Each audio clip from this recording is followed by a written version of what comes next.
Good afternoon. For those of you who don't know me, I'm Lewis Stratton, the Health and Safety Representative for Fred's X-ray and Imaging Services.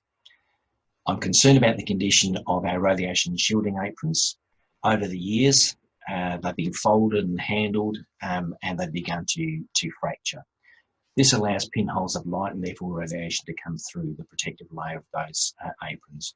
My work group members tell me this is happening in more than one location. I'd like to show you a photograph to demonstrate what the problem looks like. So I'll just bring that up on screen for you now. Now you can see from that picture there that the damage is quite significant. That is not something we want our technicians to be exposed to. So here at Fred's Imaging, the company has an obligation under the Work Health and Safety Act, Section 19, to do what's reasonably practicable to look after the health and safety of workers and other people. So I'll just bring that up on screen.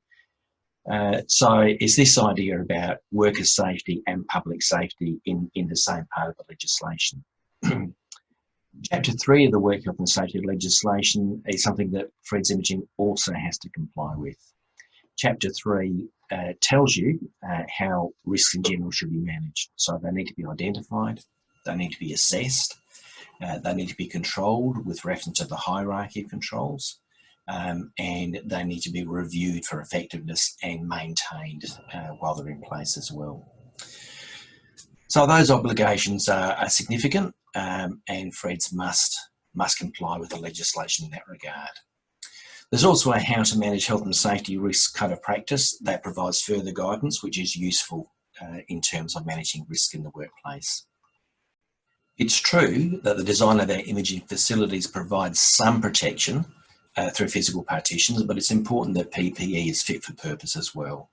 Regulation 44.3 makes this point abundantly clear. It is an obligation that Fred's Imaging, like every employer, has to their staff. Previous requests for new aprons have been rejected on the basis of cost, but I'm advising Fred's Imaging Service that we need 8 new suitable radiation shielding aprons to be distributed across location 1, location 2, location 3 and location 4. The obvious benefits are that we'll keep our staff safe, and that is the most important thing. In talking with staff, they're indicating to me that there's a little loss of goodwill to the organisation because Fred's Imaging is not prepared to spend money on good PPE where the risk is significant. So this is an opportunity to maintain that goodwill in our workforce. The other consideration for Fred's Imaging is that a single claim arising from exposure to radiation would dwarf the $8,000 to replace these aprons. So it's a good investment in the future and a good investment in our finances as well. I'd be really happy to take questions and to provide further information where I can. So thank you for listening.